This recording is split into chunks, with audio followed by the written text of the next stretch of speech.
Hello guys, good morning. तो स्वागत है आपके अपने चाहे हाई नोट्स मोटो पे। जैसे कि आप लोग जानते हैं कि जो कुमार सर जी का है रिटर्न नोट से 7 फेर वाली सीरीज, इसको मैं क्या है कि इसको सॉल्व करवा रहा हूँ। ठीक है गाइस, तो हम लोग डेली 10 पेज कंटिन्यूटी 10 पेज करते हैं। ठीक है, तो आइए उसके आगे जो कल हम लोग स्टार्ट किए तो उसके आगे आज हम क्या करते हैं, इसको स्टार्ट करते हैं। तो देखिए गाइस, कल हमने क्या पढ़ लिया था। कल हमने पढ़ लिया था, कुछ परियोजना देख लिया था, कुल प्रमुख समितियाँ देख लिए थे। ठीक है ना। और उसके बाद परियोजना भी देख लिए थे। और उसके बाद आज हमको क्या देखना है, 990 मतलब कि हो गया था यहाँ तक। अब इसके गाइज हमें देखना है 91 से। ठीक है, तो आइए स्टार्ट करते हैं क्लास को। देखिए गाइज, क्या है उपभोक्ता संरक्षण अधिनियम 1986। क्या है उपभोक्ता संरक्षण अधिनियम 1986। इस अधिनियम को 24 दिसंबर 1986 को लागू किया गया था। तो जो उपभोक्ता संरक्षण अधिनियम 1986 है ना, इसको कब लागू किया गया था, 24 दिसंबर 1986 को। ठीक है गाइज, इतना आप लोग क्या उद्देश्य क्या था, उपभोक्ता अधिकारों को बढ़ावा देना। क्या था, उपभोक्ता अधिकारों को बढ़ावा देना। प्रतिवर्ष 24 दिसंबर को राष्ट्रीय उपभोक्ता संरक्षण दिवस मनाया जाता है। तो गाइज ये बहुत ही मोस्ट इंपॉर्टेंट है कि 24 दिसंबर को क्या मनाया जाता है, राष्ट्रीय उपभोक्ता संरक्षण दिवस मनाया जाता है। ठीक है ना। फिर 15 मार्च को विश्व उपभोक्ता संरक्षण दिवस मतलब मनाया जाता है। तो 24 दिसंबर को राष्ट्रीय उपभोक्ता संरक्षण दिवस दिवस मनाया जाता है। ठीक है, और उसके बाद 15 मार्च को विश्व उपभोक्ता संरक्षण दिवस मनाया जाता है। ठीक है गाइज, फिर देखिए कुछ है। अब देखिए क्या है कि वर्षा के बूंद का गोल होना पृष्ठ तनाव का, सरफेस टेंशन होता है ना गाइज। तो सरफेस टेंशन हमारी है ना, तो इसी सरफेस टेंशन का ही उदाहरण है हमारा क्या, टेंशन। तो सरफेस टेंशन का ही उदाहरण है हमारा क्या है कि जो बारिश होती है तो बारिश का गोल होना ना, तो वर्षा के बूंद का गोल होना ना, किसका उदाहरण है, तो सरफेस टेंशन का उदाहरण है, पृष्ठ तनाव का है ना। तो बारिश की मतलब कि वर्षा की बारिश की बूंद हुई का है कि या तो बारिश की बूंद है, तो वर्षा की बूंद का गोल होना पृष्ठ तनाव का उदाहरण है। ठीक है गाइज। फिर क्या, वॉशिंग मशीन का कार्य, वॉशिंग मशीन का देखो अपकेंद्री बल पे कार्य करता है। वॉशिंग मशीन क्या करता है, अपकेंद्री बल पर।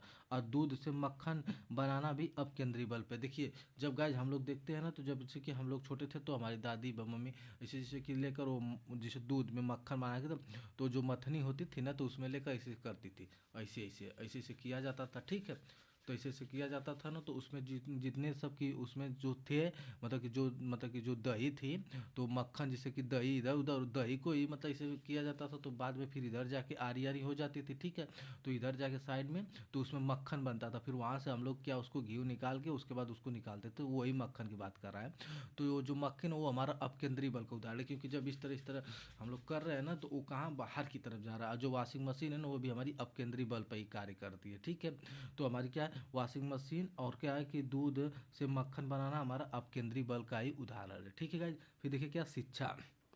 शिक्षा क्या, शिक्षा का उद्देश्य भारतीय संविधान के अनुच्छेद 21 ए में और 91 ए में मूल कर्तव्य में जोड़ा गया। शिक्षा ना, शिक्षा का उल्लेख भारतीय संविधान के अनुच्छेद 21 ए में और अनुच्छेद 93 मतलब 51 ए मूल कर्तव्य को जोड़ा गया। ठीक है, शिक्षा समवर्ती सूची का विषय है। तो देखो सबसे शिक्षा सबसे समवर्ती सूची, तो शिक्षा किस विषय का विषय है, तो शिक्षा हमारा ना, शिक्षा किस विषय का है, तो शिक्षा हमारा समवर्ती विषय का, किसका, समवर्ती विषय का। ठीक है, समवर्ती विषय का। वर्ष 2009 में शिक्षा का अधिकार अधिनियम आरटीआई बनाया गया था। तो 2009 में क्या बनाया गया, तो वर्ष 2009 में शिक्षा का अधिकार अधिनियम आरटीआई बनाया गया था, जिसको 1 अप्रैल 2010 में लागू किया गया था। कब किया गया था, 1 अप्रैल 2010 में लागू किया गया था। ठीक है, फिर राष्ट्रीय नीति, राष्ट्रीय शिक्षा नीति जिसको बोलते हैं नेशनल एजुकेशन पॉलिसी 2020 में। तो नेशनल एजुकेशन पॉलिसी हमारी क्या है, तो नेशनल एजुकेशन पॉलिसी क्या हमारी की, देखिए इस नीति ने वर्ष 1986 में शिक्षा की जगह ली थी। तो गाइस ये मतलब कल बहस कर रहे थे, तो मेरा छोटा भाई पूछ दिया था कि शिक्षा मतलब राष्ट्रीय शिक्षा नीति कब आई आई थी, इसको बताइए आप। तो हम बता दिए थे गलत। तो ठीक है, तो वहाँ पे क्या प्रश्न अभी तो जब इसको पढ़ाए हम तो हमें याद आया कि इस नीति ने मतलब वर्ष 1986 में इस शिक्षा की जगह ले चुकी थी। इस शिक्षा नीति का मसौदा क्या था, कस्तूरी रंगन समिति ने तैयार किया था। तो शिक्षा नीति का जो जो कि जो शिक्षा नीति का मसौदा है ना, कस्तूरी रंगन समिति ने तैयार किया था ना।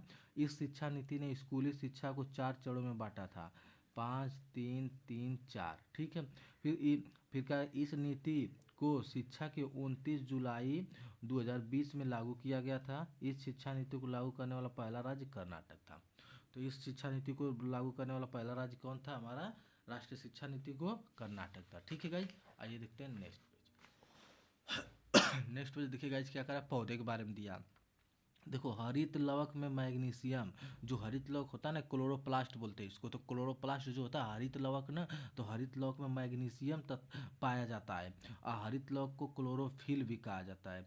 तो हरित लवक जो क्लोरोफिल होता है, सॉरी गाइस क्लोरोप्लास्ट में बोल दिया, वो होता है ना, लवण होता है। प्लास्टिक, वो तो प्लास्टिक होता है लवण ना, तो क्लोरोप्लास्ट या क्लोरोफिल भी इसी को बोलते हैं ना। तो हरित लवक क्या होता है हमारा, क्लोरोफिल क्या होता है, क्लोरो क्लोरोफिल होता है। ठीक है गाइज, क्लोरोफिल। तो हम क्लोरोफिल को ही, क्लोरोफिल में पूछता है कि हरित लौक में क्या पाया जाता है, मैग्नीशियम पाया जाता है। एक गाइज बार बार एग्जाम, मतलब इसको समझिए कि टेस्ट में कितना बार पूछ चुका है, ठीक है ना, एग्जाम में भी आ चुका है कि हरित लौक में कौन सा धातु पाई जाती है। तो कौन सी धातु पाई जाती है, मैग्नीशियम धातु पाई जाती है। हरित लौक को क्लोरोफिल भी कहा जाता है। ठीक है। हरित लौक पौधे में पाया जाने वाला हरे रंग का वर्णक होता है, जो हरे रंग देता है पौधे में, हरे रंग प्रदान करता है, उसको हम क्या कहते हैं, हरित लौक क्लोरोफिल कहते हैं। ठीक है गाइज। पौधे उत्पादन व स्वपोषी होते हैं। पौधे देखो क्या होते हैं हमारे, पौधे हमारा स्वपोषी होते हैं। पौधे अपना विषम पोषी नहीं होते, दो पोषी होता है, तीन पोषी होता है, विषम पोषी स्वपोषी। तो जो पौधे हमारा क्या होते हैं कि वो क्या होते हैं ना कि वो स्वपोषी होते हैं। पौधे स्वयं पर डिपेंड होते हैं, वो अपना भोजन स्वयं बनाते हैं। ठीक है ना, किसी पर डिपेंड नहीं होते। और हम लोग हैं तो भाई चलो बनेगा तो खाएंगे, कि दूसरे पर डिपेंड रहते हैं। ठीक है। तो देखिए टमाटर में लाइकोपीन वर्णक पाया जाता है। टमाटर में को देखो, ये गाइस बार बार प्रश्न पूछ सका कि टमाटर में कौन सा, टी एल या तो यल टी, या तो यल टी, टमाटर में लाइकोपीन पाया जाता है ना, यल टी। तो यल टी होता है ना, यल टी एग्जाम होता है ना, तो इसे देखिए कि लाइकोपीन पाया जाता है टमाटर में। तो टमाटर में कौन सा लाइकोपीन पाया जाता है, तो टमाटर में कौन सा वर्णक पाया जाता है, तो हमारा लाइकोपीन पाया जाता है ना। फिर पौधे में भोजन का संचय स्टार के रूप में होता है। देखो पौधे में जो भोजन का संचय होता है, पौधे जो भोजन में, जो भोजन भोजन का इकट्ठा करते हो किसके रूप में, स्टार्च के रूप में करते हैं ना। फिर जंतुओं में पोषक का संचय ग्लाइकोजन के रूप में होता है। तो जंतुओं में भोजन का संचय ग्लाइकोजन के रूप में होता है। जाइलम का कार्य होता है जड़ों से पानी को पत्तियों तक पहुंचाना। जाइलम का कार्य क्या होता है कि जड़ों से पानी को पत्तियों तक पहुंचाना, जड़ों से पानी को पत्तियों तक पहुंचाना। फ्लोएम का कार्य क्या होता है कि पत्तियों के द्वारा भोजन का परिवहन करना। पत्तियों का कार्य क्या होता है कि पत्तियों के द्वारा भोजन का परिवहन करना। जाइलम और फ्लोएम क्या होता है, मतलब कि जाइलम और फ्लोएम होता है पादप उत्तक है। क्या है, एक पादप उत्तक। जाइलम और फ्लोएम क्या है, एक पादप उत्तक है ना। फिर क्या होता है, शरीर, मानव शरीर। तो मानव शरीर क्या कि मानव शरीर का सबसे बड़ा कठोरतम भाग क्या होता है, हमारा इनेमल होता है। इसको मैं एक बार और इससे पहले भी बता चुका हूँ। ठीक है। तो मानव शरीर का सबसे बड़ा कठोरतम भाग कौन है, हमारा इनेमल है। ठीक है। इनेमल, इनेमल, इनेमल है। ठीक है गाइज, इनेमल है। फिर जो दांतों की बाहरी परत पर पाया जाता है, तो सबसे कठोरतम है, यूपीपी के एग्जाम में भी पूछ चुका है। ठीक है। यूपीपी के एग्जाम में भी पूछ चुका है, मेरे को याद है, मेरे ही शिफ्ट में एग्जाम में ये था प्रश्न। ठीक है ना। तो उसमें पूछा था कि मानव को सबसे कठोरतम भाग कौन होता है, इनेमल होता है ना। फिर मानव शरीर की सबसे बड़ी ग्रंथि कौन होती है, यकृत ग्रंथि होती है। यकृत क्या होती है, लीवर। तो हमारी देखो लीवर को क्या कहते हैं, हम जिगर कहते हैं, जिगर कहते हैं। ठीक है ना। तो लीवर को ही हम क्या कहते हैं, जिगर भी कहते हैं। तो मानव शरीर की सबसे बड़ी ग्रंथि क्या होती है, हमारी यकृत ग्रंथि होती है। मानव शरीर की सबसे बड़ी अंतःस्रावी ग्रंथि कहे तो थायराइड ग्रंथि। तो देखो मानव शरीर की सबसे बड़ी ग्रंथि यकृत होती है। मानव शरीर की सबसे बड़ी अंतःस्रावी ग्रंथि कौन होती है, थायराइड ग्रंथि होती है। तो क्या होता है, मानव शरीर की सबसे बड़ी ग्रंथि क्या होती है, यकृत होती है। मानव शरीर की सबसे बड़ी अंतःस्रावी ग्रंथि थायराइड ग्रंथि होती है। तो अंतःस्रावी ग्रंथि थायराइड से होती है। फिर मानव शरीर की सबसे छोटी ग्रंथि पीनियल ग्लैंड होती है। क्या होती है, पीनियल ग्लैंड होती है। क्या होती है, थायराइड ग्रंथि यहाँ पे होती है, थायराइड, और यहाँ पे क्या होती है, हमारी पीनियल ग्लैंड होता है। क्या होता है, पीनियल ग्लैंड। ठीक है, पीनियल ग्लैंड। तो मानव शरीर की सबसे छोटी ग्रंथि कौन होती है, पीनियल ग्लैंड होती है। फिर देखो यकृत, जो लीवर होता है ना, लीवर मानव शरीर में रासायनिक ऊर्जा, मतलब रासायनिक प्रयोगशाला है ना। फिर का लार में लाइसोजाइम्स एंजाइम पाया जाता है। लार में ना, देखो लार में, हाँ पूछता है गाइस, बहुत ही बार बार पूछता है कि लार में कौन सा एंजाइम पाया जाता है। तो लार में हमारा लाइसोजाइम पाया जाता है। क्या होता है, लाइसोजाइम एंजाइम पाया जाता है ना। ल से लार हो जाएगा और ल से लाइसोजाइम। लार में क्या पाया जाता है, लाइसोजाइम। लाइसोजाइम, ठीक है, लाइसोजाइम, ठीक है गाइज। तो लाइसोजाइम, तो लार में हमारा क्या पाया जाता है गाइज कि लार में हमारा लाइसोजाइम एंजाइम पाया जाता है जो कि जीवाणुओं का भक्षण करता है, जो जीवाणुओं को मारने का काम करता है।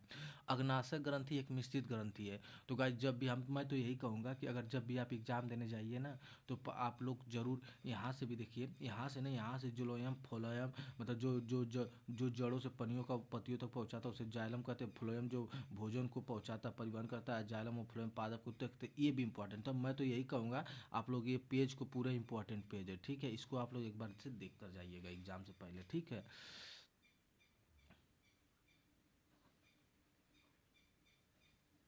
फिर क्या करा है गाइज, अग्नाशय ग्रंथि एक मिश्रित ग्रंथि है। अग्नाशय ग्रंथि क्या है, एक मिश्रित ग्रंथि है। पीयूष ग्रंथि को मास्टर ग्रंथि कहते हैं ना, तो मास्टर ग्रंथि किसको कहते हैं, पीयूष ग्रंथि को कहते हैं, ठीक है। एंड्रियोडी, क्या लिखा है, एंड्रियोडायूरेटिक हार्मोन्स, वृद्धि हार्मोन्स, प्रोलेक्टिन हार्मोन्स व ऑक्सीटोसिन हार्मोन का स्रावण पीयूष ग्रंथि से के द्वारा होता है। तो ये जो आते हार्मोन होते हैं, ये भी हार्मोन्स है, वृद्धि हार्मोन्स भी, प्रोलेक्टिन हार्मोन्स में ऑक्सीटोसिन हार्मोन्स है। तो इसके स्रावण किसके द्वारा होता है, पीयूष ग्रंथि के द्वारा होता है, ठीक है गाइज। नेक्स्ट देखिए क्या करा है कि डी ऑक्सी राइबोस, डीएनए, देखो डीएनए का कहीं आसान पूछ जाए, देखो होमगार्ड में ना, होमगार्ड में क्या पूछेगा कि पूछ देगा डीएनए का फुल फॉर्म क्या होता है, आरएनए का फुल फॉर्म क्या होगा, ठीक है। तो क्या होता है हमारा D oxy ribose nucleic acid, ठीक है। क्योंकि देखो भाई एस आई है, इसके बाद कांस्टेबल है, फिर होमगार्ड है, मतलब तो कितना, तो एस आई कांस्टेबल से नीचे ही रहेगा होमगार्ड, ठीक है ना। तो हमारा डीएनए फुल फार्म भी याद कर, तो आप लोग याद रखेगा D oxy ribose nucleus acid होता है। देखो डीएनए की खोज कितने फ्रेडरिक मीसर, कौन ठीक था, फ्रेडरिक मीसर। और देखिए दोहरी मंडली संरचना कौन दी थी, वाटसन और क्रिक ने। तो ठीक है, आइए देखिए डीएनए की खोज फ्रेडरिक मीसर ने 1869 में की थी ना। लेकिन डीएनए की संरचना जिसको दोहरी डबल हेलिक्स मॉडल कहते हैं, तो दोहरी कुंडली की संरचना 1953 में जेम्स वाटसन और फ्रांसीसी क्रिक्स ने दी थी। तो वाटसन और क्रिक ने दोहरी डबल हेलिक्स मॉडल दिए थे। तो डबल हेलिक्स मॉडल कौन दिए थे, double helix model, double helix mark Watson और क्रिक, कौन है, वाटसन एंड क्रिक, क्रिक। तो वाटसन एंड क्रिक कौन दिया था, डबल मार्क। फिर देखो डीएनए में 4 प्रकार के नाइट्रोजनियस क्षारक पाए जाते हैं। तो 4 प्रकार क्या पाया जाता है हमारा, नाइट्रोजनियस क्षारक पाया जाता है। देखो एडेनिन, ग्वानिन, थाइमिन ना, एडेनिन, ग्वानिन, थाइमिन, साइटोसिन ना, एटीजीसी। तो ये तो के मतलब इसको ये तो बताया है कि मतलब ये होते हैं बॉन्ड बना के बाद। तो देखो एडेनिन होता है, ग्वानिन होता है, थाइमिन होता है, साइटोसिन होता है। फिर उसके बाद इसके ग्वानिन की जगह वो होता है यूरेसिल होता है, थाइमिन की जगह तो वो बाद में बताएंगे, ठीक है ना। मनुष्य में 22 जोड़ी कायिक गुणसूत्र पाए जाते हैं। मनुष्य में जो है कि 22 जोड़ी कायिक गुणसूत्र पाए जाते हैं। क्या पाए जाते हैं गाइज, मनुष्य में हमारे 22 जोड़ी कायिक गुणसूत्र क्या होते हैं, पाए जाते हैं। तो मनुष्य में हमारे 22 जोड़ी कायिक गुणसूत्र पाए जाते हैं। मनुष्य में 23 जोड़ी गुणसूत्र होते हैं, जिनमें से 2 जोड़ी कायिक गुणसूत्र होते हैं और 1 जोड़ी लैंगिक गुणसूत्र होता है। तो देखो मनुष्य में तो 22 जोड़ी कायिक गुणसूत्र पाए जाते हैं ना। बट मनुष्य में कितना, एग्जाम में आएगा तो 23 मारेंगे आप, तो मनुष्य में कितने, मतलब मनुष्य में कितने जोड़ी होता है, तो 23 जोड़ी गुणसूत्र होते हैं। 22 तो कायिक गुणसूत्र होते हैं, लेकिन एक होता है लैंगिक गुणसूत्र होता है, ठीक है ना। एक लैंगिक गुणसूत्र होता है, 22 क्या होता है, कायिक गुणसूत्र। तो कायिक गुणसूत्रों की संख्या पूछेगा कि हमारा मनुष्य में, देखिएगा जहाँ से भी प्रश्न एग्जामिनर चाहे तो बोर्ड जानी ढेर हो सकते हैं। अगर पूछ देगा मान लीजिए अगर कायिक गुणसूत्र, तो ज़्यादा लोग यही मार के आएंगे 23 जोड़ी, ठीक है। ज़्यादा लोग 23 जोड़ी, माने हमें लग रहा है कि 100 में ना कम से कम 80% लोग यही मार के आएंगे। लेकिन देखिएगा जी आप, मनुष्य में 22 जोड़ी कायिक गुणसूत्र, कायिक गुणसूत्र की बात करेगा तो हम 22 मारेंगे। लेकिन अब पूछेगा कि मनुष्य में कायिक जोड़ी गुणसूत्र, कायिक जोड़ी और प्लस 1 जोड़ी और लैंगिक गुणसूत्र है, तो उसको 23 जोड़ी मानेंगे। अक्सर यहाँ से बनता है तो 23 ही ऑप्शन में मतलब आता है, तो सही होता है, ठीक है ना। फिर देखिए परिवार नियोजन, परिवार नियोजन क्या होता है, पुरुषों में नसबंदी को अवैसोकोटॉमी कहते हैं। क्या कहते हैं, वै, वैसोकोटॉमी ना। और महिलाओं में ट्यूबे क्लॉ ट्यूबे क्लॉकटामी, ट्यूबे कटामी, ठीक है ना गाइस। सब याद किए थे मैं जब वो हम यूपी ने उसका क्या ग्रुप डी का एग्ज़ाम देने गया, तो सब मेरे को याद था ना। ट्यूबे उसका भी मैं पूरे बायोलॉजी भी करवाया हूँ, पूरे यूट्यूब पे मेरे चैनल पे है, ठीक है ना। ट्यूबे क्लोमी, ठीक है ना, ट्यूबे क्लॉट कटामी है, ट्यूबेक्लाटमी, ठीक है गाइज। तो देखिए हमारा क्या कि जो देखिए जो मनुष्य जो पुरुष होते हैं ना, जो पुरुष होते हैं जो मनुष्य हैं, तो उसके नसबंदी को हम कहते हैं वेसोक्रामी कहते हैं। क्या होता है, वेसोकटामी होता है। और जो महिला में नसबंदी होते हैं तो ट्यूबेक्टामी होता है, ठीक है ना। वेसोकटामी ट्यूबेक्टामी होता है। पुरुषों में जो क्या होता है, टेस्टोस्टेरोन पाया जाता है, टेस्टोस्टेरोन हार्मोन्स होता है। तो पुरुषों में क्या होता है, हमारा टेस्टीज में क्या पाया जाता है, टेस्टोस्टेरोन हार्मोन पाया जाता है। कहाँ पाया जाता है, टेस्टीज में। तो टेस्टीज में हमारा क्या पाया जाता है, टेस्टोस्टेरोन हार्मोन पाया जाता है। अब महिलाओं में एस्ट्रोजन और प्रोजेस्टेरॉन हार्मोन्स पाया जाता है। तो महिलाओं में कौन सा हार्मोन्स पाया जाता है, एस्ट्रोजन, एस्ट्रोजन, ठीक है। तो महिलाओं में एस्ट्रोजन एंड प्रोजेस्टेरॉन हार्मोन पाया जाता है। कौन, प्रोजेस्टेरॉन, ठीक है, जो प्रोजेस्टेरॉन।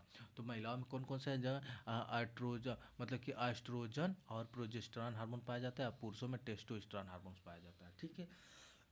नेक्स्ट देखिए क्या करा है कि मस्तिष्क कोशिका न्यूरॉन में सबसे कम पुनरुद्भवन क्षमता पाई जाती है। प्रमस्तिष्क जिसको सेरिब्रम कहते हैं, मस्तिष्क का सबसे बड़ा भाग होता है। तो जो कि सेरिब्रम होता है, मस्तिष्क का सबसे बड़ा भाग होता है ना। हाइपोथैलेमस का कार्य होता है भावनाओं को नियंत्रण करना, अब भूख प्यास को नियंत्रण करना और तापमान को नियंत्रण करना। तो देखो अभी पूछ देता है कि भूख प्यास को नियंत्रण करना, भावनाओं को नियंत्रण करना किसका क्या होता है हमारा, तो हाइपोथैलेमस को, हाइपोथैलेमस, ठीक है ना, हाइपोथैलेमस का। तो देखो हाइपोथैलेमस, तो इसे करें देखो अपना जो कि हाइपोथैलेमस, हाइपोथैलेमस मतलब हाइपो मतलब थोड़ा बढ़ा के रखो, थैलेमस मतलब कि थैलेमस, अपना थैलेमस बढ़ा के रखो कि भूख प्यास लगे तो हम मतलब क्या करें, उस थैलेमस में चाप के खा के भर सके। तो इस तरह याद कर लो। हाइपोथैलेमस क्या होता है, हाइपो मतलब कि हाइपो हाइपो हाइपो मतलब थोड़ा बढ़ा के, थैलेमस मतलब अपना अपना थैलेमस, थोड़ा अपनी पेट की थैलेमस जो है ना थोड़ा बढ़ा के रखो, जिससे आप अपने भावनाओं को नियंत्रण कर सको उसमें। अब भूख प्यास लगो तो उसमें पूरा हम खा पी के उसको भर सके और तापमान को नियंत्रण भी कर सके। तो यही बोलते हैं कि हाइपोथैलेमस क्या करता है, हमारा भावनाओं को नियंत्रण करता है, भूख प्यास को नियंत्रण करता है, ठीक है। देखिए पीनियल ग्रंथि को क्या कहते हैं, जैविक ग्रंथि भी कहते हैं। ये प्रश्न भी बार बार पूछ चुका है कितनी बार कि पीनियल ग्लैंड कौन होती है। तो गाइस तो पीनियल ग्लैंड देखो, पीनियल पीनियल ग्लैंड हमारी क्या होती है, जैविक घड़ी इसको कहते हैं। क्या कहते हैं, जैविक घड़ी कहते हैं। क्या कहते हैं, जैविक घड़ी कहते हैं, जैविक घड़ी कहते हैं ना। अल्जाइमर रोग क्या होता है, मस्तिष्क में होता है। तो गाइस ये भी बार बार प्रश्न पूछ चुका है कभी कि अल्जाइमर रोग कहाँ होता है। तो अल्जाइमर रोग किससे संबंधित, हमारा मस्तिष्क से संबंधित है। अल्जाइमर रोग किससे संबंधित, हमारा मस्तिष्क से संबंधित है, ठीक है।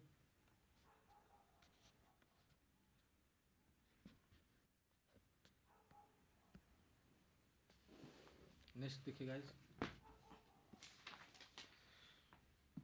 नेक्स्ट देखिएगा इसका आरएनए, आरडीएनए के बारे में पढ़ लिए। आरएनए देखिए राइबो न्यूक्लियस अम्ल होता है। क्या होता है, राइबो न्यूक्लियस अम्ल होता है, ठीक है ना। राइबो न्यूक्लिक नाइबो न्यूक्लिक एसिड, ठीक है ना। तो राइबो न्यूक्लिक एसिड, इसका अर्थ, इसका कार्य क्या होता है, प्रोटीन संरक्षण में मदद करना। देखो गाइस राइबो न्यूक्लियस एसिड जो आरएनए होता है ना, इसका कार्य क्या होता है, प्रोटीन संरक्षण में क्या मदद करना और डीएनए से अनुसूचना सूचना से राइबोसोम तक पहुंचाना, ठीक है ना। फिर आरएनए में न्यूक्लियस अम्ल में थायमिन के स्थान पर यूरेसिल पाया जाता है। यही आपको बताएं कि थायमिन के स्थान पर क्या पाया जाता है, यूरेसिल पाया जाता है। क्या पाया जाता है, आरएनए में न्यूक्लिक अम्ल में, जो न्यूक्लिक अम्ल होता है उसमें आरएनए में ना, जो कि क्या पाया जाता है, हमारा थायमिन के स्थान पे यूरेसिल पाया जाता है, ठीक है ना। थायमिन के स्थान पे यूरेसिल पाया जाता है। ये भी प्रश्न बार बार पूछ चुका है, ठीक है। और नेक्स्ट देखिए आरबीसी, जिसको रेड ब्लड सेल बोलते हैं ना, तो लाल रक्त कोशिका बोलते हैं। तो आरबीसी क्या होती है हमारी, तो देखिए इसे एरिथ्रोसाइड भी कहा जाता है। आरबीसी को क्या कहा जाता है, एरिथ्रोसाइड भी कहा जाता है। तो आरबीसी क्या कहा जाता है, एरिथ्रोसाइड भी कहा जाता है, ठीक है, एरिथ्रोसाइड। आरबीसी का कार्यकाल कितना होता है, 120 दिन का होता है। तो आरबीसी का कार्यकाल कितना होता है, 120 दिन का होता है, ठीक है। फिर देखिए क्या होता है कि आरबीसी का कब्रिस्तान प्लीहा को कहते हैं। तो गाइज ये भी प्रश्न हमारा बार बार पूछ चुका है, ठीक है। आरबीसी का कब्रिस्तान किसको कहते हैं, प्लीहा को। किसको कहते हैं, प्लीहा को, ठीक है ना, प्लीहा को। स्प्लीन को हिंदी में क्या है, प्लीहा, इंग्लिश में क्या है, स्प्लीन। तो आप लोग दोनों से याद रख लीजिएगा कि आरबीसी का कब्रिस्तान किसको कहते हैं, प्लीहा या स्प्लीन को, ठीक है ना, प्लीहा स्प्लीन को। इस कार्य शरीर के प्रत्येक अंग तक ऑक्सीजन पहुंचाना होता है। तो इसका क्या, आरबीसी का कार्य क्या होता है कि प्रत्येक अंग तक ऑक्सीजन को पहुंचाना, ठीक है। फिर देखिए धमनी में हमारी शुद्ध रक्त बहता है, जबकि सिरों में अशुद्ध रक्त। देखिएगा जो आवर्टा होता है हमारा, आवर्टा आवर्टा जो होता है ना धमनी, और सीरा क्या होता है वेंस ना। तो जो हमारी धमनी होती है आवर्टा ना, तो धमनी में हमारा क्या होता है प्योर रक्त, क्या बढ़ता है प्योर ब्लड बहता है, ठीक है ना। प्योर ब्लड बहता है, जबकि शरीर में क्या बनता है अशुद्ध, मतलब वेन सीरा गर्ज शरीर में सीरा, सीरा जो वेंस है ना, तो वेंस में हमारे सीरा में कितना अशुद्ध रक्त बहता है ना। फिर देखिए शुद्ध रक्त ऑक्सीजन युक्त होता है, और जबकि अशुद्ध रक्त ऑक्सीजन रहित होता है, ठीक है, ऑक्सीजन रहित होता है। फिर देखिए मानव हृदय, तो मानव हृदय क्या कर रहा है कि मानव हृदय का अध्ययन कार्डियोलॉजी कहलाता है, क्या कहलाता है हमारा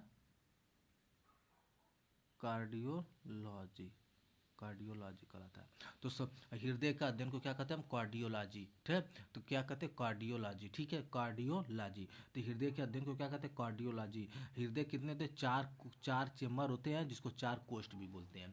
तो हृदय में कितने चेम्बर होते हैं, चार चेम्बर होते हैं। अलिंद होता है, नीले होता है, तो इस तरह दाया अलिंद दाया नीले, बाया अलिंद बाया नीले। तो इस तरह हमारा क्या होता है कि होते हैं चार चेम्बर। मछली के हृदय में दो चेम्बर होते हैं, क्या होते हैं दो चेम्बर होते हैं। तो ये भी पूछता है तो मछली के हृदय में कितने चेम्बर होते हैं, दो चेम्बर। फिर देखो रक्तदाब का मापन स्फिग्नोमीटर होता है, क्या होता है रक्तदाब, रक्तदाब का जो ब्लड प्रेशर का मापन कौन होता है स्फिग्नोमैनोमीटर होता है। तो रक्तचाप का मापक कौन होता है स्फिग्नोमैनोमीटर से किया जाता है ना। फिर क्या होता है कि साइनो एट्रियो नोड, जिसको यस ए एन होता है, यस ए एन होता है ना, तो साइनो एंट्रियो नोड बोलते हैं। तो ये पेस मेकर का कार्य करता है। तो यस ए एन किसका काम करता है पेस मेकर का, ये भावना मैम ने इसके बारे में अच्छा से बताया, ठीक है। तो पेस मेकर का काम करता है yes A N, cyano Atreus nodes होता है ना, ठीक है गाइस। नोड होता है। किडनी देखिए क्या होती है, किडनी के अध्ययन को नेफ्रोलॉजी कहा जाता है ना। तो किडनी के अध्ययन को क्या कहता है नेफ्रोलॉजी कहा जाता है ना। फिर किडनी अंग से खराब होने पर डायलिसिस का उपयोग किया जाता है। फिर उसका मूत्र का पीला रंग यूरोसिल वर्ण के कारण होता है। तो कैसे कभी कभी ये भी पूछ देता है हमारा जो यूरिन होता है, यूरिन का पीला रंग किसके कारण होता है, तो यूरिन का पीला रंग यूरोक्रोम के द्वारा होता है, यूरोक्रोम, ठीक है ना। तो अब देखिए इसे इंग्लिश आप लोग हिंदी में देखेंगे कि मूत्र का पीला रंग, तो इसे मत देखिए मूत्र में क्या होता है यूरिन। तो यूरिन का पीला रंग हमारा होता है यूरोक्रोम के द्वारा, क्या होता है यूरोक्रोम के द्वारा, बस।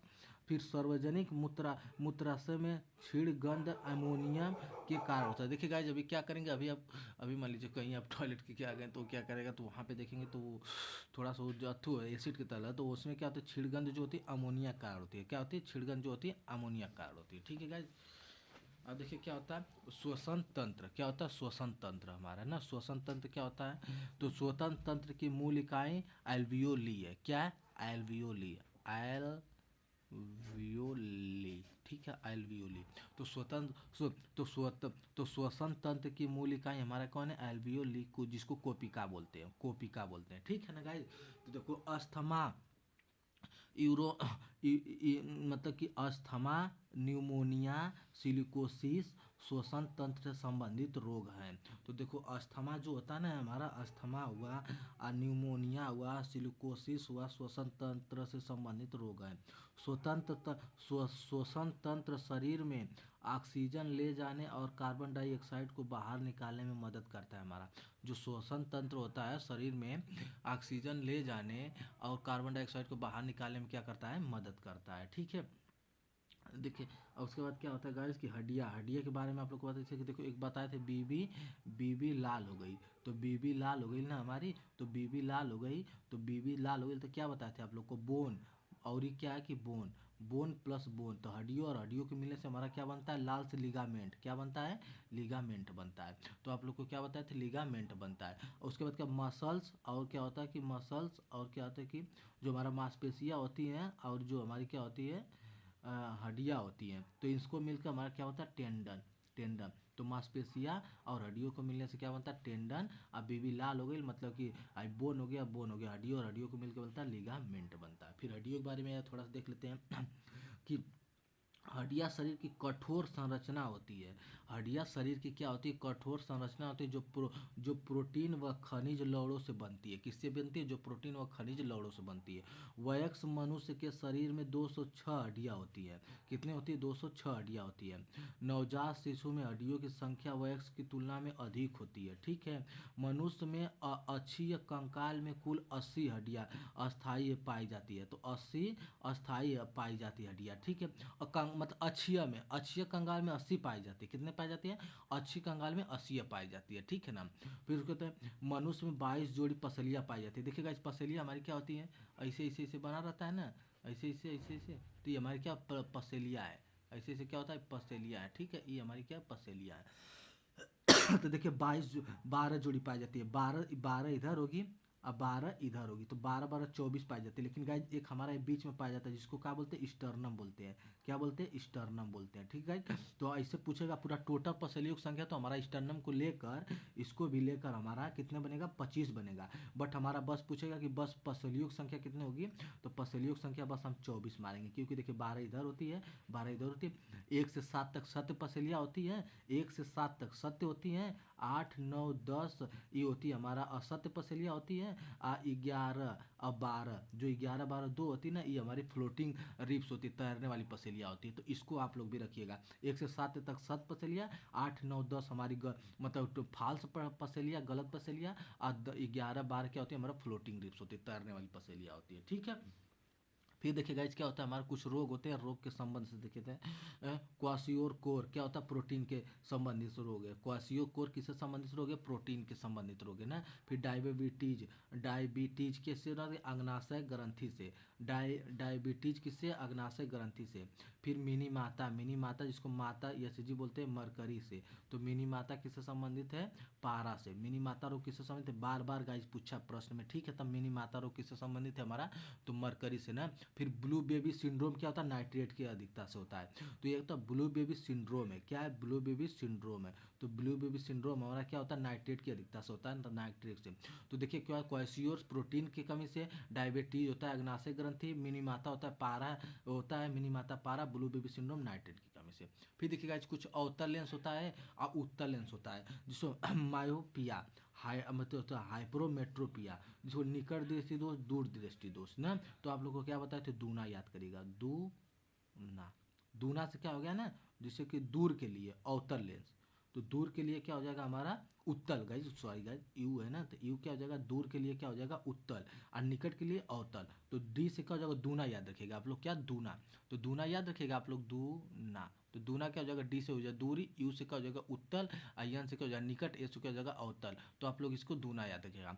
और देखिएगा क्या है कि देखिए ये अवतल दर्पण थोड़ा बड़ है ना, तो इसको इसमें क्या होता है, मायोपिया, निकट दृष्टि दोष। उत्तल छोटे तो हाइपोमेट्रोपिया होता है, हाइपरमेट्रोपिया होता है, हाइपरमेट्रोपिया होता है, ठीक है गाइज, हाइपरमेट्रोपिया, ठीक है। इसको आप लोग देख लीजिएगा, ठीक है गाइज। तो आइए नेक्स्ट पर देखते हैं।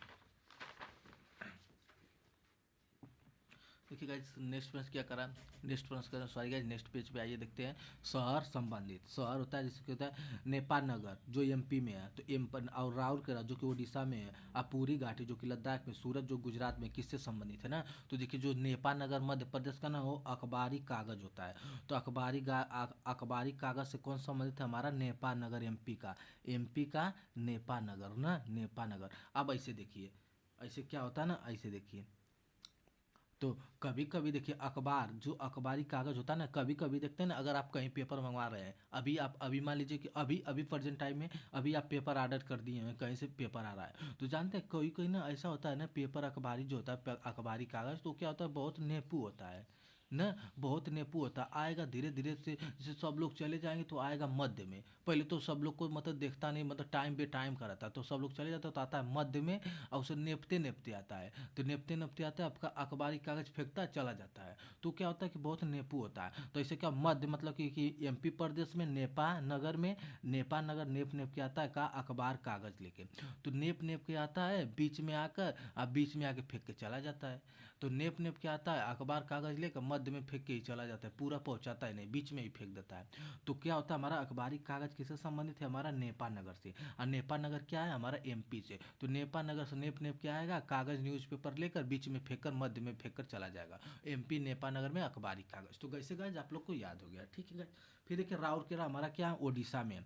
तो राउरकेला हमारा लौह इस्पात उद्योग है, क्या है, लौह इस्पात उद्योग, ठीक है, लौह इस्पात उद्योग, ठीक है। फिर देखिए पूरा घाटी लद्दाख में भूतापीय ऊर्जा होता है, तो भूतापीय ऊर्जा क्या होता है, पूरा घाटी भूतापीय ऊर्जा। देखिए पूगा है ना, पूगा पूगा है ना, पूगा पूगा। अभी देखिए क्या होता है ना, पूगा, लेकिन पूगा से आप लोग ले लीजिए पोरा, पोरा। तो देखिएगा आप लोग पोरा सुने होंगे, चाहे ना पूरे होंगे, जिसे जो धान उन पीटा जाता है तो उसको जो बचता है ना, जो बांध बांध के हम लोग आटी रखते हैं ना, उसको हम लोग पोरा कहते हैं, ठीक है। आप कितने लोग तो नहीं जानते होंगे, ठीक है, पोरा क्या है, बट हम लोग उसको क्या कहते हैं, पोरा कहते हैं। तो देखिए भूतापी, अभी ठंडी का समय आ जाता है ना, तो उसी को हम लोग क्या खोजते हैं कि तापने के लिए खोजते हैं। अभी ठंडी में आ जाता है तो पोरा को हम मतलब कि जला जला के तापते हैं। तो भूतापी ऊर्जा जो होती है ना, कि पूरा घाटी लद्दाख से होती है। कहाँ से, पूगा घाटी से होता है, पोरा घाटी लद्दाख से, ठीक है। फिर देखिए क्या, सूरत, सूरत जो कि हीरा तराशने के लिए डायमंड सिटी कहते हैं। क्या कहते हैं हम, डायमंड सिटी किसको कहते हैं, हीरा को कहते हैं। तो यहाँ पे हीरा तराशने का काम किया जाता है, ठीक है ना, हीरा तराशने का काम। यहाँ पे मेरा एक दोस्त है, वो इसमें काम किया था, तो उसमें करा था। इसमें तो पैसा खूब है भाई, लेकिन एक एक बारिश इसमें बहुत ध्यान से करना होता है। एक हीरा का टुकड़ा, अगर एक हीरा का टुकड़ा भी खो जाए तो हमें उसका वो देना होता है, मतलब समझो कि या तो फिर निकाल ही देगा कंपनी से। तो उसको एक एक तराशने वाला काम किया जाता है। हीरा डायमंड में पैसा है, लेकिन इसमें आँख वो खराब हो जाती है। सही बात है भाई, हीरा के बारे में तुम पता लग रहा, बार बार कंप्यूटर पे देख रहे हो, हर चीज़ बना रहे हो, कर रहे हो, तो उसके बाद तुम क्या करोगे, आँख तो डेली के बात है, डेली का काम है 8 से 9 10 घंटा करना, तो क्या होगा, आँख तो खराब हो ही जाएगी ना। तो सूरत होता है गुजरात में, हीरे तराशने का काम होता है हमारा, डायमंड सिटी बोलते हैं सूरज को, सूरत को, ठीक है ना।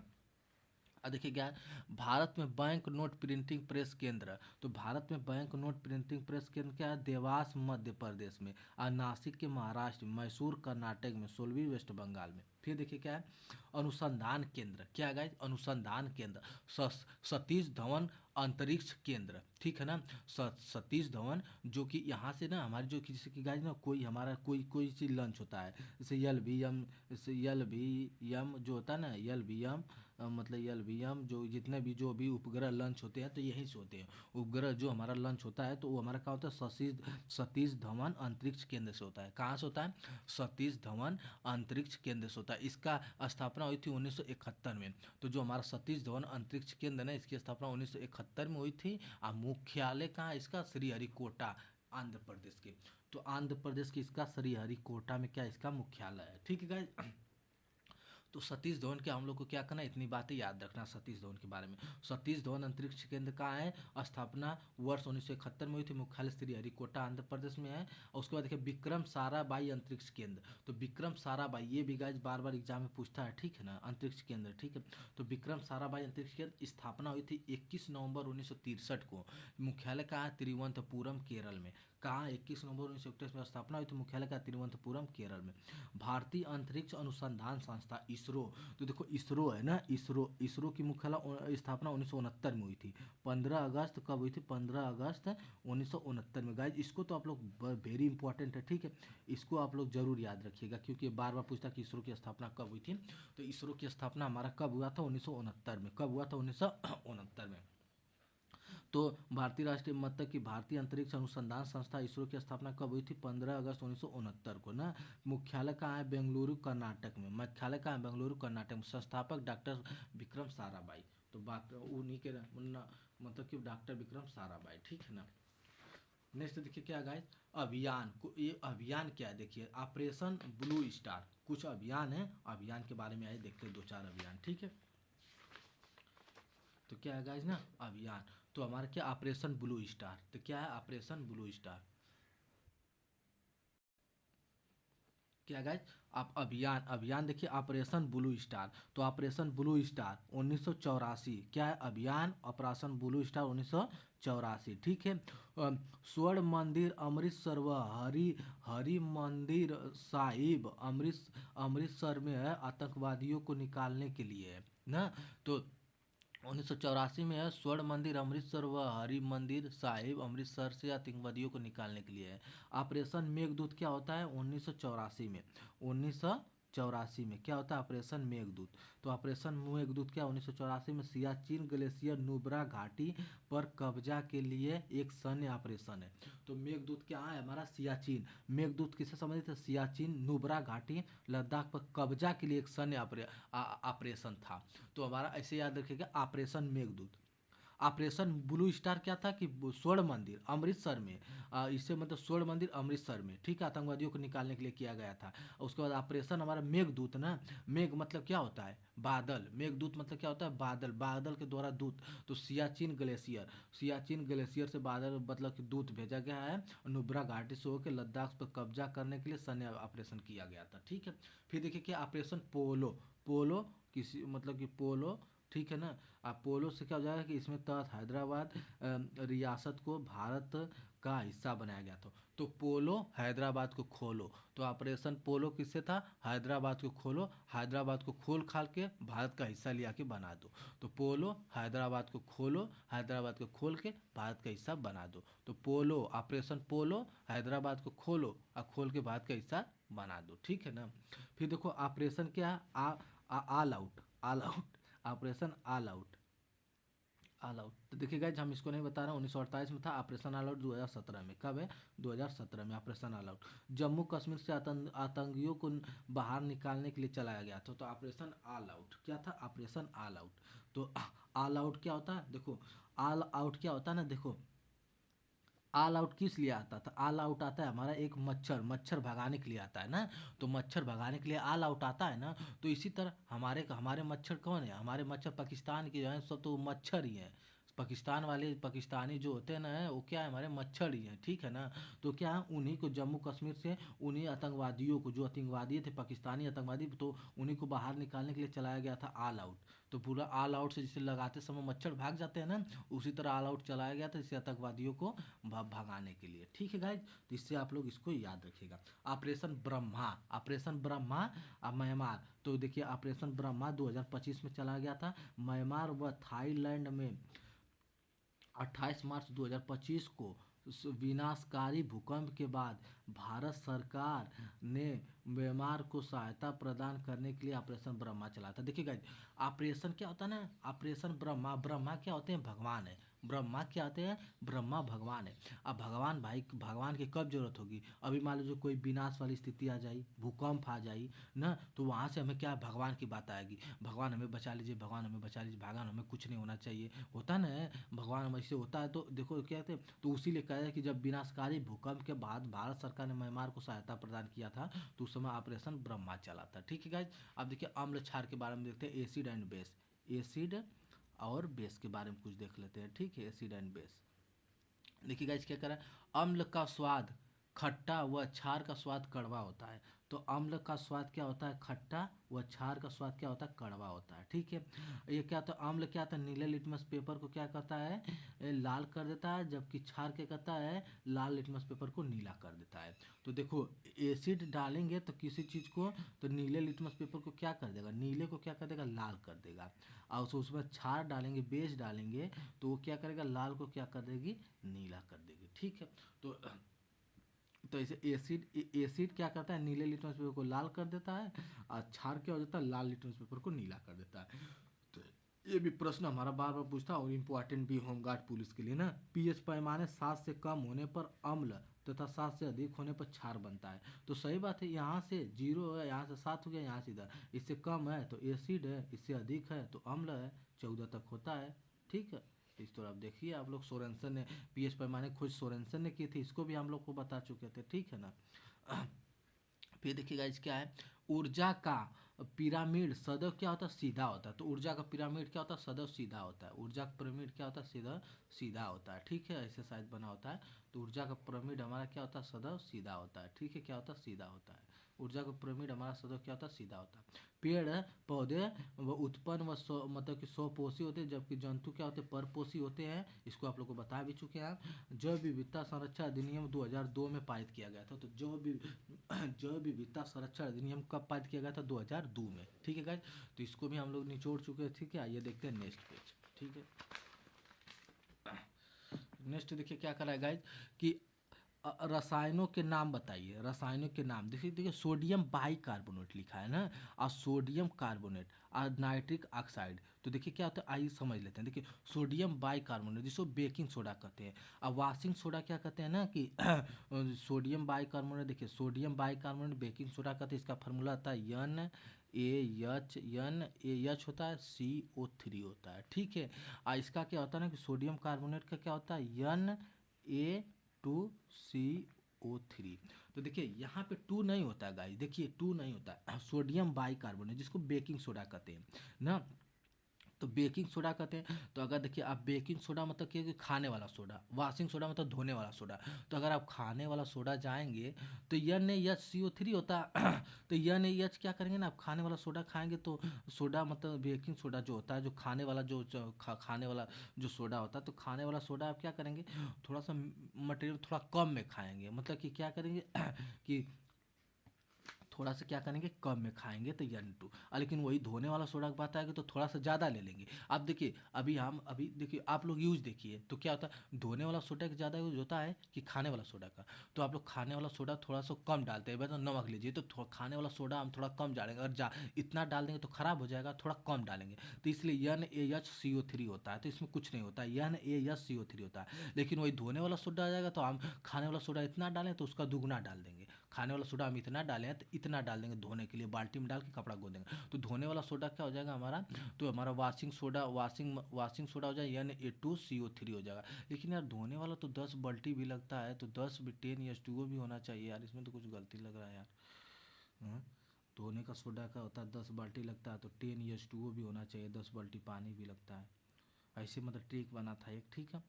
तो ये आप लोग इसको आप लोग देख लीजिए, ठीक है। फिर क्या नाइट्रिक ऑक्साइड होता है, जिसे N2O बोलते हैं। N2O क्या होता है, लाफिंग गैस होता है। N2O क्या होता है, N2O हमारा क्या होता है, N2O क्या होता है हमारा गाइस, लाफिंग गैस होता है। लाफिंग गैस क्या होती है हमारी, लाफिंग गैस हमारी होती है ना नाइट्रिक ऑक्साइड, ठीक है। तो कभी कभी यही पूछ देता है कि N2O क्या है, तो नाइट्रस ऑक्साइड है। क्या है, नाइट्रस ऑक्साइड है। क्या है, नाइट्रस ऑक्साइड है ना। फिर देखिए होता है कैल्शियम सल्फेट, क्या होता है जिसको प्लास्टर ऑफ पेरिस बोलते हैं। क्या बोलते हैं, POP। गाइस कभी कभी आप लोग साधारण भाषा में सुने होंगे POP। तो जो POP होता है ना, जिसको हेमी हाइड्रेट भी कहते हैं, POP को क्या कहते हैं, कैल्शियम सल्फेट को क्या कहते हैं, हेमी हाइड्रेट कहते हैं। क्या कहते हैं, हेमी हाइड्रेट कहते हैं, प्लास्टर ऑफ पेरिस कहते हैं। CaSO4 मतलब कि CaSO4 2H2O। तो गाइस प्लास्टर ऑफ पेरिस क्या होता है, हाफ H2O होता है ना, 2H2O थोड़ा ना होता है। हाफ H2O इसलिए होता है ना कि देखिए प्लास्टर ऑफ पेरिस किस लिए लगाते हैं, अगर हम हमारा हाथ क्या हो गया, टूट गया, हाथ टूट गया तो मतलब हाथ पूरा था, टूटने के बाद आधा हो गया तो हाफ H2O। तो इसे CaSO4 हाफ H2O होता है। अब सर 2H2O लगते हैं। इसको भी हम एक बार सर्च करके अच्छा से देख के इसको सर्च करके फिर से अब आप लोग को समझाएंगे, ठीक है। एक बार आप लोग भी देख लीजिएगा, क्योंकि एग्जाम देने जाना है गाइस, कोई मजाक नहीं करना है, ठीक है। नौकरी के लिए इतना तो मेहनत करना पड़ेगा हम लोग को, ठीक है। नौकरी ऐसे नहीं मिलेगी जी, ठीक है ना, जब हम लोग को सही गलत की पहचान ही नहीं होगी तो, ठीक है। फिर देखिएगा गैलेक्टोज को मस्तिष्क की शर्करा कहते हैं ना। तो ये होता है हमारा गैलेक्टोज, क्या होता है, गैलेक्टोज होता है। गैलेक्टोज को हम क्या कहते हैं, मस्तिष्क की शर्करा कहते हैं। ग्लूकोज को रक्त की शर्करा कहते हैं। ग्लूकोज को क्या कहते हैं, रक्त की शर्करा कहते हैं। लैक्टोज की क्या कहते हैं, दूध की शर्करा कहते हैं, ठीक है। फैक्टोज को क्या कहते हैं, फलों की शर्करा कहते हैं, ठीक है। उसके बाद क्या, ग्लूकोज को क्या कहते हैं आप, ग्लूकोज को अंगूर की शर्करा भी कहते हैं, ठीक है। अब देखिए गाइस क्या है, गलेक्टोज को मस्तिष्क की शर्करा कहते हैं ना। देखो मस्तिष्क में ना, देखो गलेक्टोज, गलेक्टोज मतलब गला दो, अपने मस्तिष्क में जितना पढ़ो सबको गला दो, मस्तिष्क की शर्करा कहते हैं ना। तो गलेक्टोज मतलब कि गला दो, जितने भी तुम्हारे पढ़ाई के लिए टोज है ना, जितने भी तुम्हारे पढ़ाई के लिए टोज है उस सब को क्या, लैक्टोज, लैक्टोज करो। गैलेक्टोज मतलब, गैलेक्टोज मतलब गला दो, जितने भी टोज है मस्तिष्क में अपने पूरे टोज को गला दो, जितने भी पढ़ाई वाली चीज़ है, जितने भी एग्जाम ओरिएंटेड है उसको सबको अपने मस्तिष्क में गला दो, ठीक है। फिर उसका ग्लूकोज, ग्लूकोज का रक्त की शर्करा कहते हैं, ये तो ठीक है। लैक्टोज का तो देखो दूध की शुद्धता मापने के लिए लैक्टोमीटर का उपयोग करते हैं, ठीक है। तो हमारा क्या हो जाए, दूध से दही बना तो लैक्टो विश्लेषण करता है, ठीक है ना। तो हमारा लैक्टोज हो गया दूध की शर्करा मापने की, तो ये तो ठीक है। फैक्टोज देखो, यफ से क्या होता है, फल होता है, यफ से क्या होता है, फैक्टोज होता है। यफ से क्या होता है, फल होता है, यफ से क्या होता है, फैक्टोज होता है। तो फलों की शर्करा क्या हो जाएगा, फैक्टोज हो जाएगा।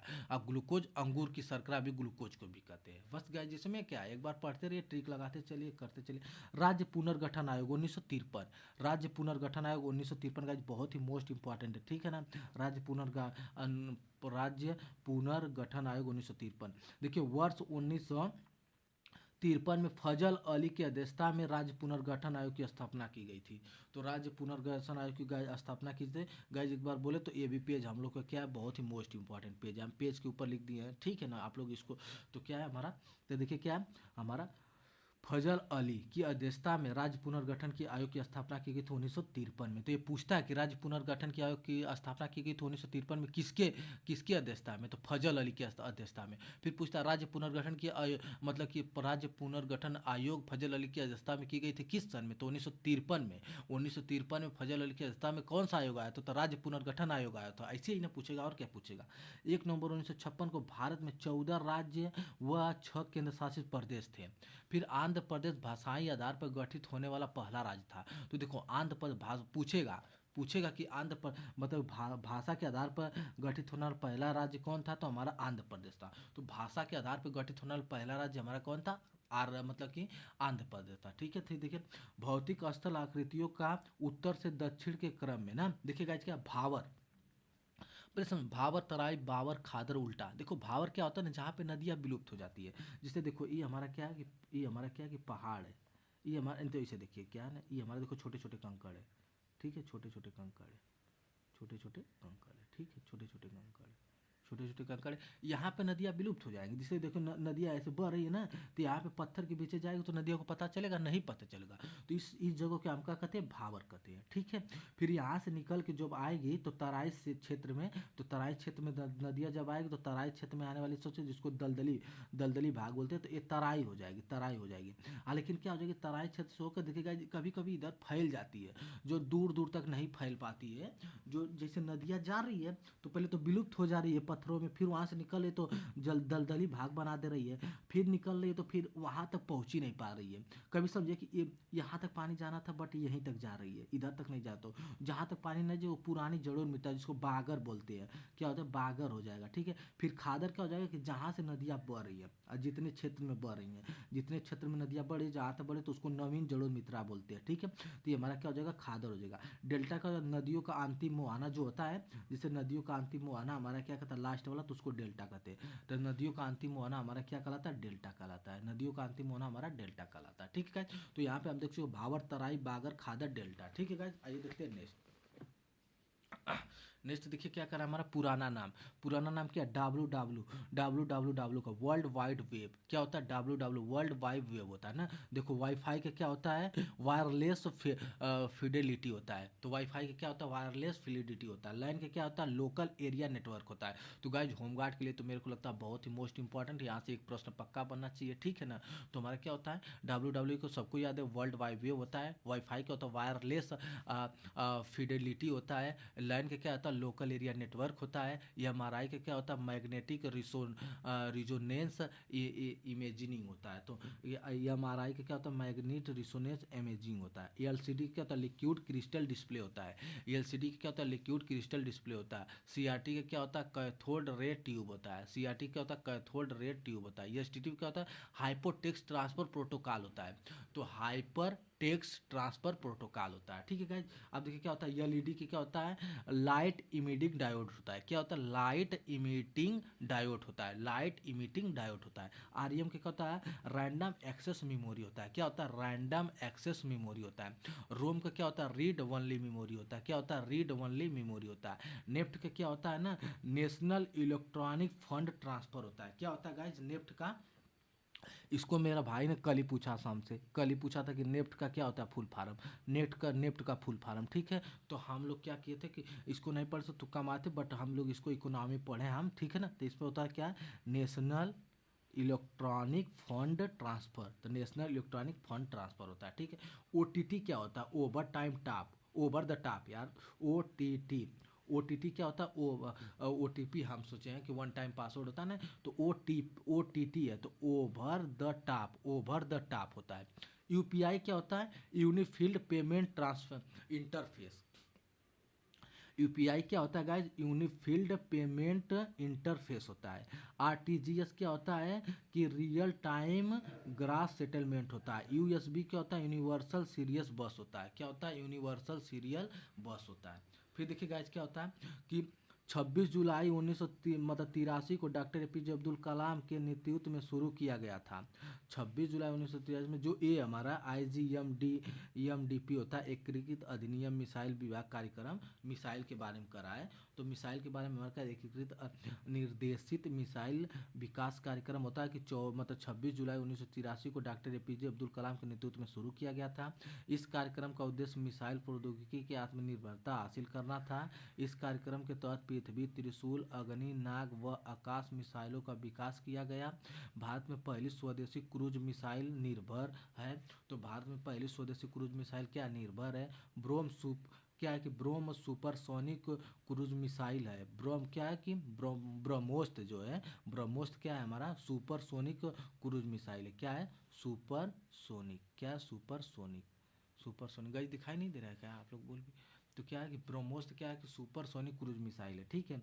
फिर देखिए एक हमारा टिक है पटना, जैसे पृथ्वी हो गई, अग्नि हो गई, त्रिशूल हो गई, आग हो गई और नाग हो गई, मतलब कि नाग हो गई। ठीक है गाइस, कुछ त्रिशूल मिसाइल है। ठीक है। फिर देखिए क्या वेद, वेद के बारे में यह देखते हैं।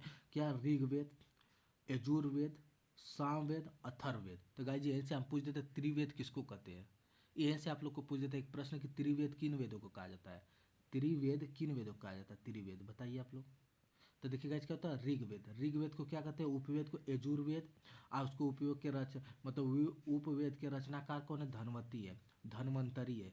और उसके बाद क्या है? यजुर्वेद के क्या धनुवेद भी कहते हैं हम, यजुर्वेद के धनुवेद भी। देखो ऋग्वेद के आयुर्वेद कहते हैं, ऋग्वेद के आयुर्वेद कहते हैं, धनवंती इसके क्या है? रचनाकार है। यजुर्वेद को क्या कहते हैं? धनुर्वेद कहते हैं, विश्वामित्र इसके रचनाकार है। सामदेव गंधर्ववेद भी कहते हैं, भरत मुनि है, संगीत के लिए भरत मुनि जाने जाते हैं।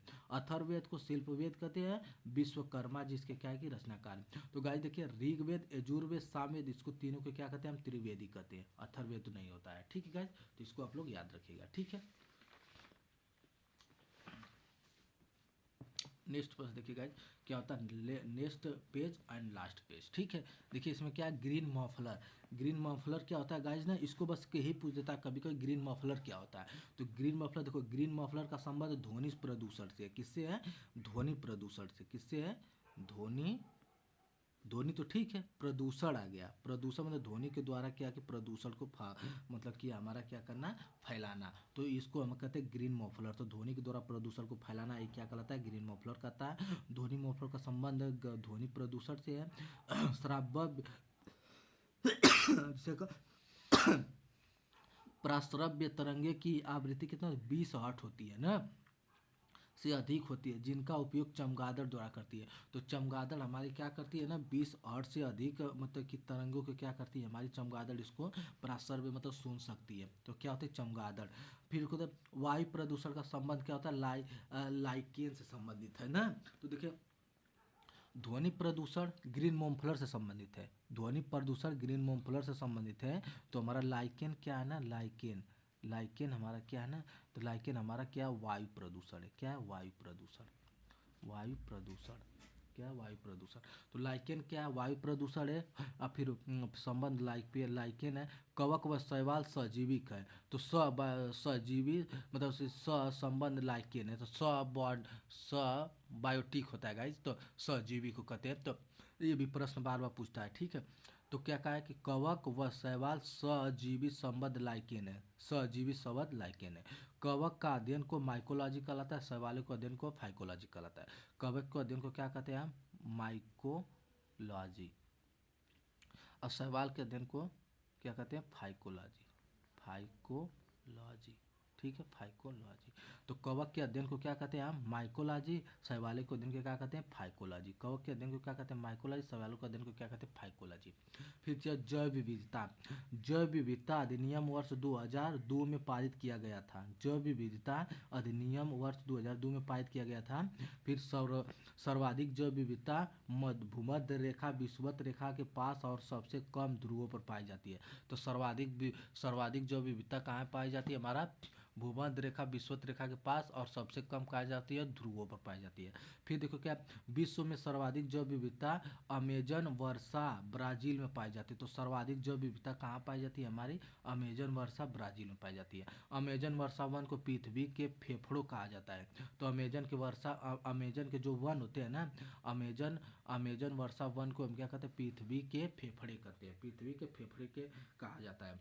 फिर देखो भारत में 4 जैव विविधता हॉट स्पॉट है। तो कौन है, पश्चिमी घाट, इंडो बर्मा क्षेत्र, सुंदरलैंड, उत्तर पूर्वी हिमालय। ठीक है। अब गाइस देखिए मिद्रा के बारे में देखते हैं और इस क्लास को यहीं पे विराम देते हैं, ठीक है ना। देखिए क्या है मिद्रा के बारे में, देखो मिद्रा को हम क्या कहते हैं, सॉइल, सॉइल भी बोलते हैं, मिट्टी भी बोलते हैं, ठीक है। यही हमारी क्या है कि मिट्टी। तो कभी कभी लोग सोचते हैं मिद्रा क्या है, तो यही हमारी क्या है, मिट्टी है। देखिए क्या है, सर्वाधिक जल धारण करने वाली मुद्रा काली मुद्रा होती है। तो सर्वाधिक जल धारण करने वाली मुद्रा कौन होती है, काली मुद्रा होती है। इस मुद्रा को रैगुन मुद्रा कहते हैं या कपासी मुद्रा कहते हैं। देखो काली मुद्रा, जो सर्वाधिक जल धारण करने वाली मुद्रा को काली मुद्रा कहते हैं ना। अब काली मुद्रा, अब देखो ऐसे देखो, जैसे काला लोग है, कोई सर्वाधिक पड़ रहा है, काला लोग है, उस पर सर्वाधिक सूर्य की किरणें जा रही है। जितना भी सूर्य की किरणें जा रही है उस पर कोई फर्क पड़ेगा, नहीं पड़ेगा। पड़ेगा, नहीं पड़ेगा। अभी कोई काला लोग उस पर जितने भी सूर्य की परत मतलब कि परत जा रही है, तो भाई तो फर्क तो मतलब कि तो क्या होगा, उसको वो सोचेगा कि वो कहीं घूम रहा है तो हमें क्या करता है, हमें क्या दिक्कत, हम तो खुदे काले हैं, सूर्य में घूम रहे हैं। लेकिन देखो तो उसी तरह क्या होता है कि सर्वाधिक जल धारण करने वाली मुद्रा कौन होती है, काली मुद्रा होती है ना। फिर काली मुद्रा को हम क्या कहते हैं, रैगुन मुद्रा कहते हैं। काली मुद्रा में कपास की खेती अच्छी होती है, इसलिए तो हम कपासी मुद्रा भी कहा जाता है। यह मुद्रा दक्कन के पठार में पाई जाती है। कहाँ पाई जाती है, दक्कन के प्लेटू ऑफ दक्कन, दक्कन के पठार में पाई जाती है, ठीक है। फिर देखो भारत में सर्वाधिक भाग पर पाई जाने वाली जलोढ़ मिट्टी पाई जाती है। तो भारत में ये गाइस देखिए बार बार ये प्रश्न पूछ चुका है, होमगार्ड के टेस्ट में पूछ चुका है, भारत में सर्वाधिक भाग पर पाई जाने वाली कौन है, जलोढ़ मुद्रा है ना। तो कौन है, जलोढ़ मुद्रा पाई जाती है। पीठ मुद्रा को में मैग्रोन वनस्पति पाई जाती है। पीठ मुद्रा में मैग्नोस वनस्पति पाई जाती है। फिर चर्मो जल मुद्रा को क्या कहते हैं हम, पृथ्वी या काली मुद्रा कहा जाता है ना। चरणो जम मुद्रा को क्या कहते हैं, पृथ्वी और काली मुद्रा कहा जाता है। फिर पीत मुद्रा में मैग्रो वनस्पति पाई जाती है। फिर भारत में सर्वाधिक भाग पर पाई जाने जलोढ़ मुद्रा है, ठीक है। तो यहाँ से गाइस हम क्या किए, फाइनली हम क्या हो चुके हैं, यहाँ से भी हम 10 पेज क्या किए, कंप्लीट कर चुके हैं, ठीक है। 10 पेज हमारा कंप्लीट हो गया। थोड़ा गाइस टाइम तो लग रहा है, 1 घंटा लगभग हो जा रहा है, ठीक है गाइस। तो देखिए हमारा एग्जाम डेट भी आ गई है, यूपी पुलिस का एग्जाम डेट भी आ गया गाइस, होमगार्ड का भी एग्जाम डेट है, यूपी पुलिस को भी गया 8, 9 और 10 जून, 8, 9, 10 जून को आ गया है। तो गाइज हम लोग को अपनी रफ्तार दुगनी कर देनी चाहिए, ठीक है। हम लोग को अपनी रफ्तार इतनी तेज़ी कर देनी चाहिए, क्योंकि हम लोग मतलब जैसे टेस्ट में आ रहा है 100 नंबर, तो हम लोग को अब यहाँ से 120 क्वेश्चन सही करना होगा, ठीक है। 100 प्रश्न कर रहे हैं तो 120 करना होगा, ठीक है। हमें कम से कम 250 को टारगेट करना होगा। अब यहाँ से अपनी रफ्तार को हम लोग को तेज़ करना चाहिए। 250 लाना मुश्किल है, बट नामुमकिन तो नहीं है, ठीक है गाइज। पढ़ेंगे तो सब कुछ हो जाएगा। तो गाइज हम कल से स्टार्ट करेंगे अपवर्तन व परावर्तन, ठीक है। अपवर्तन व परावर्तन गाइज हम कल देखेंगे इसको, ठीक है। तो आई गाइज इस क्लास को यहीं पे विराम देते हैं। Okay, thank you guys and take care.